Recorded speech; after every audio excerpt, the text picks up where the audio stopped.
மக்களே, தமிழ்நாடு அரசு போக்குவரத்து கழகத்தின் சார்பாக விடப்பட்டுள்ள எலெக்ஷன் எக்ஸ்பிரஸ் 2026 சட்டசபைக்கு வந்த ஆளுநர் ரவி அவர்கள் கடுங்கோவத்துடன் போயிட்டார். அவரை மதிக்க மாட்டேங்கிங்க, அவரை படுத்துறீங்க. அவர் சொல்லக்கூடியது தமிழ்தாய் வாழ்த்தோன்னு ஆட்டுப்புற போட்ட என்னத்தையே ஒன்று போட்டு விட வேண்டியதானே. ஏப்பா திமுக காரங்களை இப்படியா கொடுமைப்படுத்துவீங்க? மனுஷன் பேசலான்னு மைக் எடுத்தால் ஒரு நிமிஷம் ஒரு செகண்டுக்கு ஒரு முறை மைக்கை ஆஃப் பண்ணி விளையாடுதீங்க. ஏன்பா உங்களுக்கே சின்ன பிள்ளை தானமா இல்லையா? ஆஃப் பண்ணி ஆன் பண்ணால் ஒரு மனுஷனுக்கு இரிட்டேட் ஆகுமா ஆகாதா? இப்படி படுத்துது ஏல. உங்கள் தொந்தரவு தாங்க முடியாமல் ஒரு பொழுதன்னைக்கு எஞ்சி போகிறாரு.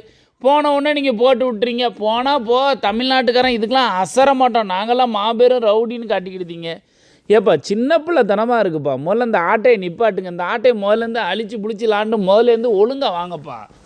இப்படியா பண்ணுறது? ஆளுநருக்குன்னு ஒரு மரியாதை இருக்குது, அதையாவது கொடுங்களேன். டார்ச்சர் பண்ணாதீங்க. முதல்ல ஒரு ரெஸ்பெக்டே கொடுக்க மாட்டேங்கிங்களே ஏன் அவருக்கு? அவர் உங்களை என்ன பண்ணார்? பாவம் மனுஷன். தமிழ் பேசுகிறார், நல்லா பேசுகிறார். இப்போ